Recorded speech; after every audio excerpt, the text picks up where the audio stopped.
He sounds beautiful, Mary Jane said, and leaned even farther forward in her chair. Ramona, tell me, did Jimmy take off his galoshes too when you came in? He has boots, Ramona said. Marvelous, Mary Jane said to Eloise. You just think so. I get it all day long. Jimmy eats with her, takes a bath with her, sleeps with her. She sleeps way over to one side of the bed so as not to roll over and hurt him. Looking absorbed and delighted with this information, Mary Jane took in her lower lip, then released it to ask, where do you get that name, though? Jimmy Jimmerino? God knows. Probably from some little boy in the neighborhood. Eloise, yawning, shook her head. There are no little boys in the neighborhood, no children at all. They call me Fertile Fanny behind my... Mommy, Ramona said, can I go out and play? Eloise looked at her. You just came in, she said. Jimmy wants to go out again. Why, may I ask? He left his sword outside. Oh, him and his goddamn sword, Eloise said. Well, go ahead, put your galoshes back on.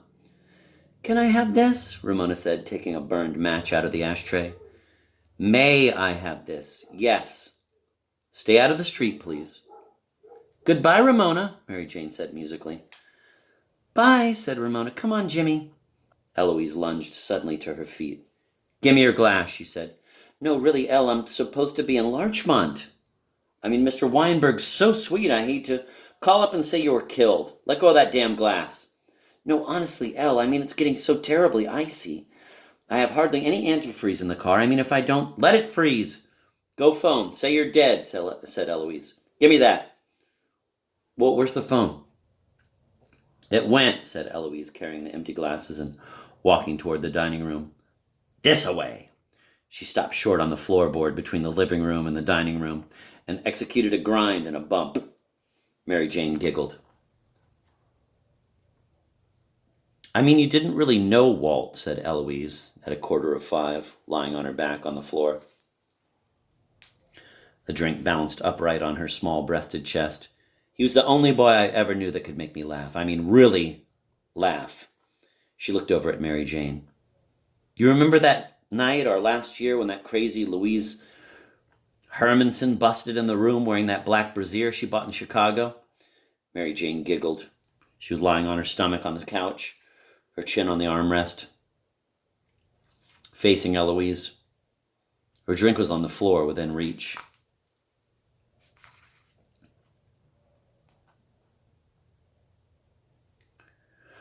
Well, he could make me laugh that way, Eloise said. He could do it when he talked to me. He could do it over the phone. He could even do it in a letter. And the best thing about it was that he didn't even try to be funny. He just was funny. She turned her head slightly toward Mary Jane. Hey, how about throwing me a cigarette? I can't reach him, Mary Jane said. Nuts to you, Eloise looked up the ceiling again. Once, she said, I fell down. I used to wait for him at the bus stop right outside the PX. And he showed up late once, just as the bus was pulling out. We started to run for it, and I fell and twisted my ankle. He said, Poor Uncle Wiggily. He meant my ankle. Poor old Uncle Wiggily, he called it. God, he was nice. Doesn't Lou have a sense of humor? Mary Jane said. What?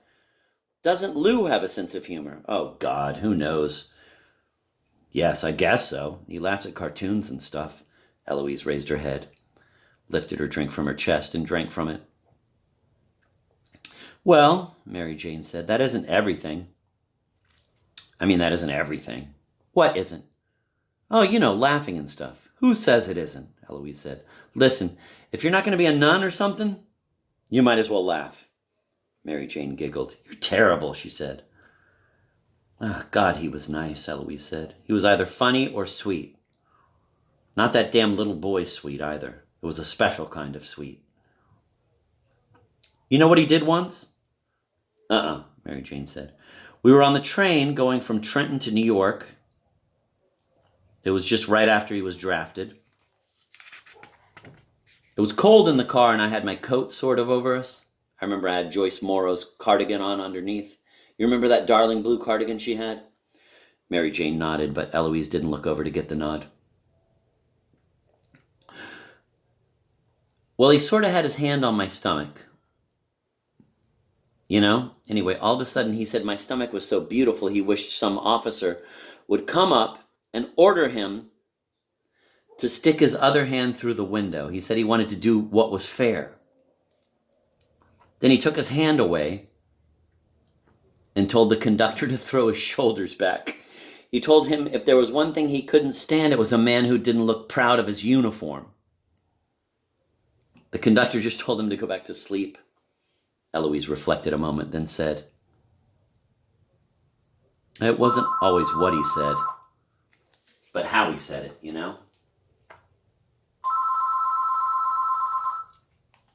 Call from Sanford FL.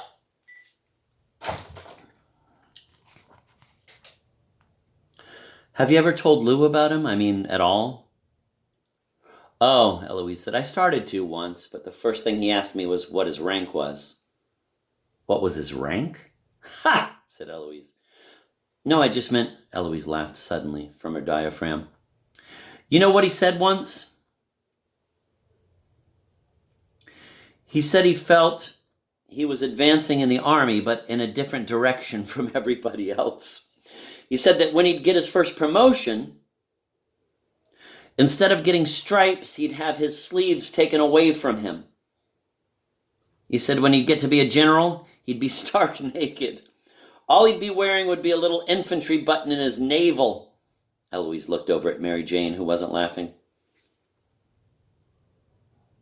"Don't you think that's funny?" "Yes. Only why don't you tell Lou about him sometime, though?" "Why?" "Because he's too damn unintelligent, that's why," Eloise said. "Besides, listen to me, career girl. If you ever get married again, don't tell your husband anything. Do you hear me?" "Why?" said Mary Jane. "Because I say so. That's why," said Eloise. "They want to think you spent your whole life vomiting every time a boy came near you. I'm not kidding either. Oh, you can tell them stuff, but never honestly. Never honestly. If you tell them you once knew a handsome boy, you got to say in the same breath that he was too handsome. And if you tell him you knew a witty boy, you got to tell him he was kind of a smart aleck. Or a wise guy. If you don't, they hit you over the head with the poor boy every time they get a chance." Eloise paused to drink from her glass and to think. "Oh," she said, "they'll listen very maturely and all that. They'll even look intelligent as hell. But don't let it fool you, believe me. You'll go through hell if you ever give them any credit for intelligence.